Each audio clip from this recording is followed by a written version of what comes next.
Hi guys, we're here to talk about this year's CrossFit Open. So this year is quite a bit different to what we've had before. Obviously with COVID and everything going on in the world, things have had to change a bit. So what to expect this year in 2021?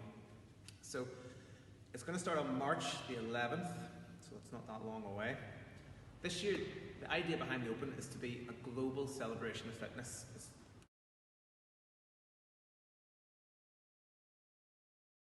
So last year, there were 415,000 people, I believe, entered the Open last year. And the goal this year from CrossFit HQ and CEO Eric Rosa is to try and get 500,000 people, so 500,000 people, to enter this year's CrossFit Open. So there's lots of changes this year. It's more inclusive. There's new categories, there's new scaling options, there's adaptive athlete divisions, there's loads, there's so much to it. It's only 3 weeks long this year is the first thing. So it's going to be shorter than last year's or any other year's 5-week version.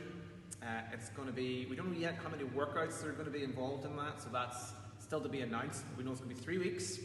There's going to be an at-home version, which you can do without any equipment. So that's an option for anybody who's still locked down. There's an in-the-box version, like standard, and there's an at-home with equipment version. So this year, the in-box equipment version and at-home equipment version, there won't be any differences. So if you were doing it in the box with your barbell and whatever, no differences in workouts there. The only differences will be equipment-less, without any stuff, or with the specified equipment list that CrossFit have already released for this year. So there's more qualifying stages as well. So this year, after the initial Open, there's then going to be a quarterfinals, semi-finals, a last chance qualifier, and all this stuff still to be announced. We don't really know a lot of the details behind it yet. After the Open, the top 10% though from each continent, whatever CrossFit have deemed these continents to be, in Eurasia or Asia, to the quarterfinals. Top 10% from each continent will go to each quarterfinal stage after that, which again will be an online qualifier as well. So like I said, there's still a lot of details to be released. We do know that there's going to be more qualifying stages after the Open. We do know what the equipment list is. So this year there has been an equipment list released by CrossFit HQ, and it's going to involve a dumbbell, single, just one. Weight-wise, we don't know just yet. Typically, we can assume though from previous years, it's probably going to be 22.5 kilos for males, 15 for females, as it usually is.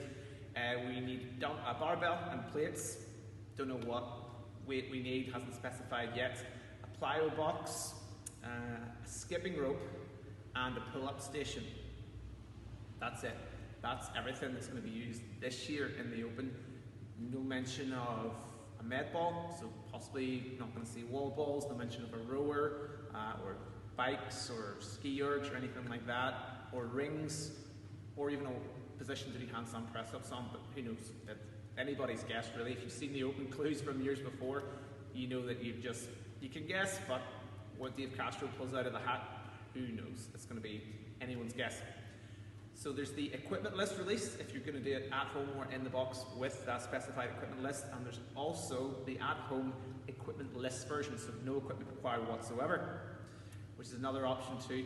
Like I also said, there are also new scaling options this year, so this is a brand new piece to this year's Open. We have typical RX, scaled, and then we have a foundations level as well, which is low scaled. So that's good for people who are just starting out in CrossFit, or maybe it's something that you want to do at home that you don't have the right equipment list. Foundations level is something for absolutely everybody. There's more adaptive athletes included this year, a whole list of those which you can see on CrossFit.com if you want to go and check that out. Entries this year, so if you are going to enter and you want to be on that scoreboard, if you want to be the top foundations equipment-less athlete in the world, then you will have to complete all those workouts in that category. So you have to do them all equipment-less and all on that foundations level. Like years gone by, if you RX a workout, it will automatically be scored higher than a scaled or foundations level workout as well. What might be different for most people this year, if boxes aren't open up, if they aren't opened by that stage, March 11th, all the way through until the end of March, possibly, who knows, then you will have to submit your scores via video. We'll We'll do another video on that, making sure you have all the specified things that you need to make sure it's a valid video, like your equipment listing, name, category, all that jazz. So that's something we'll do in another post, so stay tuned for that one too, guys. So yeah, get yourselves ready. It's not that long away, guys. It's only going to be a few weeks. It'll be here before you know it. There's lots of options this year. Equipment lists, skills, RX, and even foundations. So it's something that everybody can do this year. So if you want to get some of your friends and family involved, do that too. And you can enter via the usual channels on games.crossfit.com. Good luck, and hopefully we'll see you all really soon.